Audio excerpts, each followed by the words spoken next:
안녕하십니까? 오늘은 이제 5강입니다. 5강의 주제는 이성의 한계 상황입니다.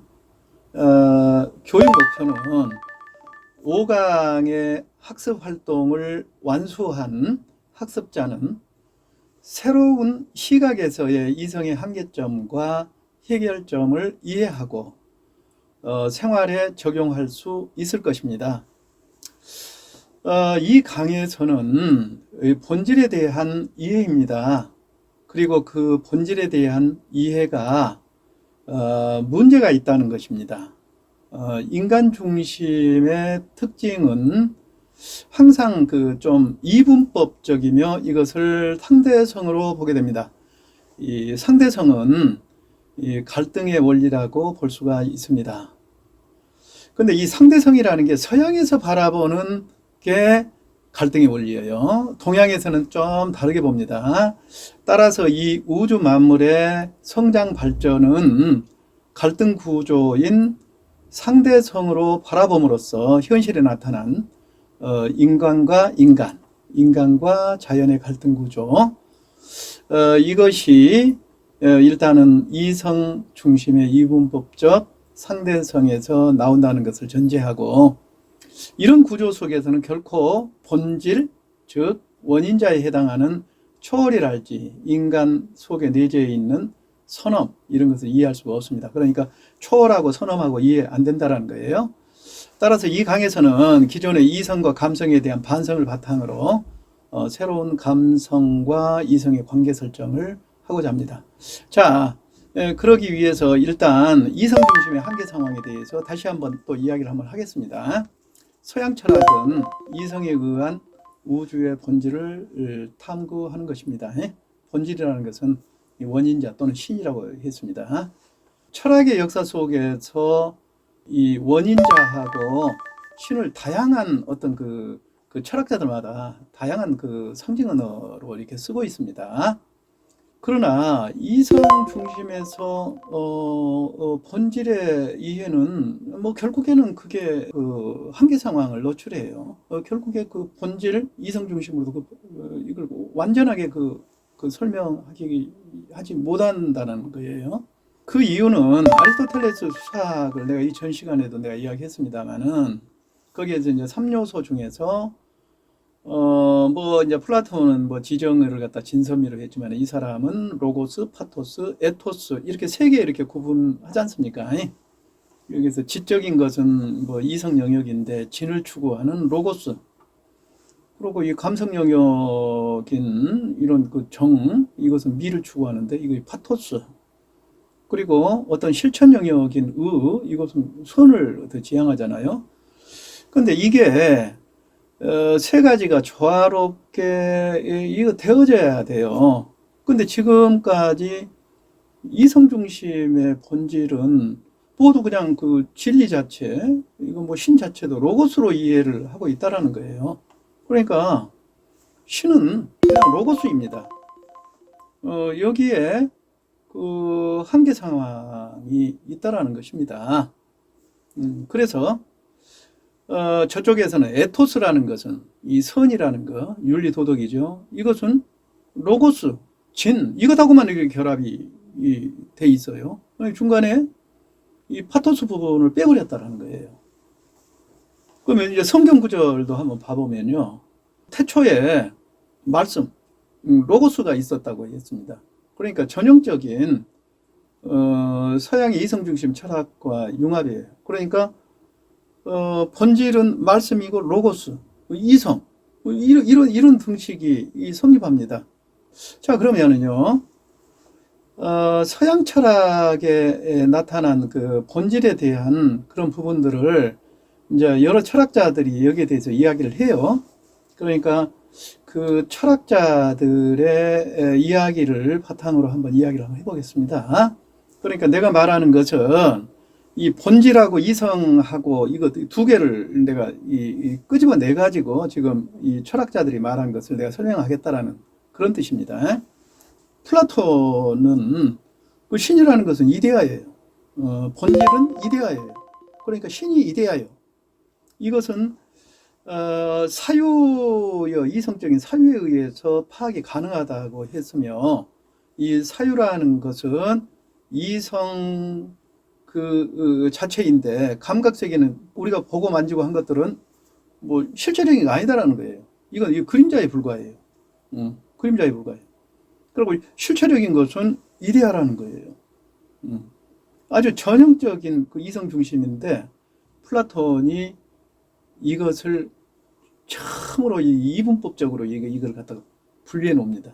자, 그 다음, 이 아리스토텔레스는 본질을 그냥 형이상학이라고 했습니다.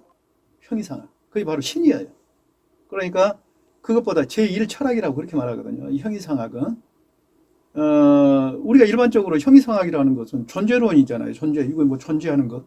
근데 우리가 존재를 말할 때 우리가 보인 것만 가지고 이거 존재를 다 봤다고 할 수가 없잖아요. 그러니까, 세부적으로 이 존재론이 이게 바로 일반 현상학이에요. 그리고 그 특수현상 형이상학이라고 해서 또 다른 게 있어요. 우주론하고 신학은 같은 형이상학 중에서도 또 특수 형이상학으로 취급을 하지만은 그냥 형이상학 그렇게 하면 신이에요, 신. 이 사람은 그 현실을 아주 그 중시하는 뭐 그런 사람이기 때문에. 이 다음에 우리가 그 플로티노스 이야기를 한번 해봅시다. 이 사람은 본질은 일자라고 했어요. 본질이 일자. 일자가 바로 이제 신이에요. 그러니까 이 사람은 유출설을 이야기하는데, 우주 만물은 일자로부터 유출돼 가지고 일자로 회귀하려고 한다라고 하는 것인데, 이 사람도 구조 속에서는 이성에 대한 것이었습니다. 이성. 그 데카르트, 이거 뭐 여러분 아시죠? 근대 철학의 아버지. 데카르트 하면 합리론자이기 때문에 이건 완전히 그 이성 중심의 신이죠. 그것보다 이 데카르트는 이 본질을 갖다가 본유관념이라고 그렇게 말합니다. 이 본유관념이라는 것은 인간이 가지고 있는 머릿속에가 이 본유관념이라는 게 있다라는 건데, 이것이 바로 신이다라는 거예요. 그래가지고 이 선천적으로 이 관념 속에 이 본유관념을 가지고 있다라는 겁니다. 그러면 신의 관념을 갖다가 우리 머릿속에 가지고 있다는 것하고 똑같아요. 근데 인간 봐봐요. 인간이 정말 불완전한 존재 아닙니까? 근데 신에 대한 관념, 본유관념을 가지고 있는 것 그 자체는 그 신이 그 관념을 우리한테 이렇게 줬다고 그렇게 말해요. 신이 우리한테. 엄청난 혜택이죠. 그래가지고 이 모든 것을 합리적으로 우리가 보고 합리적으로 생각할 수 있는 것은 신의 본유관념이 있기 때문에 그래요. 그러니까 이성이라는 것은 신이 준 거예요.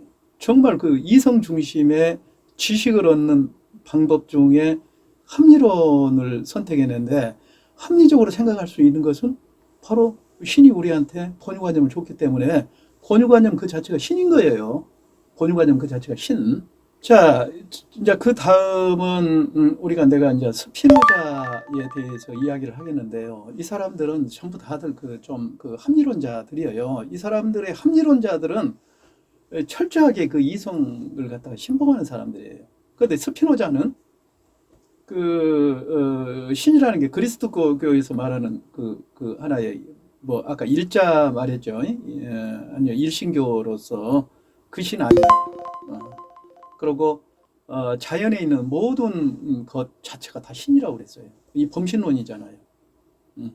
그러니까 하나님이 본질이 초월이 그냥 이 우주 만물에 여기에 다 그냥 들어가 있다라고 하는 것이기 때문에 이 범신론적인 건데, 왜 이제 어떻게 해서 이것하고 이제 아까 지식의 이성하고 연결되냐면은, 이제 그의 저서가 에티카라는 게 있어요.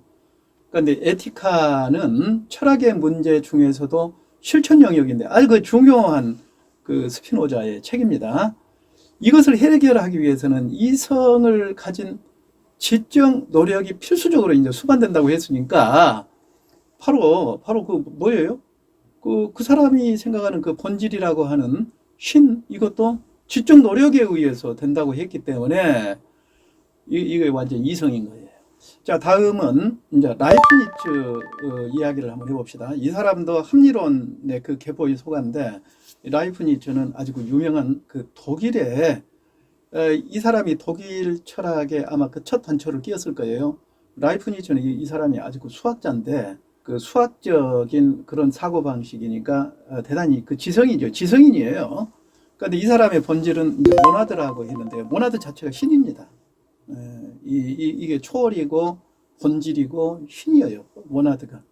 그러니까 우리가 모나드라는 게, 우리 여기 보면 모든 만물들이 그 속에서 무엇으로 구성되어 있습니까? 이거 원자랄지 뭐 분자랄지 이런 것으로 구성이 되어 있는데, 그것을 가지고 그냥 모나드라고 하는데, 이것이 서로 이렇게 충돌하지 않고 그냥 이게 잘 이렇게 잘 돌아가요. 그래서 뭐 예정에 의해서 했다라는 그걸 주장하지 않습니까? 이건 역시 지성에 의한 거예요. 모나드도 그 라이프니츠의 합리적인 어떤 그 지성에 의해서 규정해 놓은 신 자체예요. 자, 그러면 그 다음에는 우리가 칸트 이야기를 한번 해볼까요? 이 칸트 하게 되면은 어떻게 생각합니까? 소위 말해서 서양 철학에서 이성에 아마도 가장 그 집대성한 사람이 칸트가 아닐까요? 네. 그러면 이 사람은 신을 의미하는 이 본질을 갖다가 물 자체라고 해갖고 사람이 이성적으로 인식 불가능하다고 했어요. 그러지만 물 자체가 바로 신입니다. 신이고 본질입니다. 그러니까 인간이 이것을 갖다가 인식을 했든 어쨌든 간에 물 자체를 갖다가 지금 현재 이 칸트는 신을 의미하는 본질로 바라본 거예요. 이 사람의 특징은 뭡니까? 이 구성주의잖아요. 칸트는 이성 중심의 구성주의, 그러니까 소위 말해서 합리론하고 경험론 두 개를 갖다 믹서시켜 가지고 이 구성하는데, 그 중에서도 신은 물 자체라고 해서 인식은 불가능해요. 그런데 또 신을 실천 이성에서는 또 요청해요. 그러니까 이 사람은 어떻게 보면 유실론자예요. 신을 요청하는. 그러지만 이성적으로 판단하기는 좀 쉽지 않다, 이 말이에요. 다음은 헤겔입니다. 헤겔의 본질은 절대 이성입니다. 잘 아시죠? 신은 절대 이성이에요. 그러니까 이성의 종결자라고 해야 되겠죠. 전형적인 서양 철학의 이성 중심 철학의 완결자입니다. 헤겔이 이성적인 것은 현실적인 것이고 현실적인 것은 이성적인 것이라고 말해가지고 항상 현실과의 일치를 주장해요. 그런데 결과는 그렇지 않았습니다. 그건 아니었죠. 이 사람들이 만들어 놓은 그 변증법이라는 게 그게 아니었지 않습니까? 그런데 이성 한계에 따른 사회 현상의 모순으로 해갖고 이성 만능주의 서구 사회가 몰락할 것이라고 얘기하는 사람이 있어요. 이 슈팽글러입니다. 헤겔은 그 이성, 절대 이성이 신인데 이것이 이상사회로 현실적으로 갈 수 있다라고 했는데, 슈팽글러는 그 반대 의견이죠.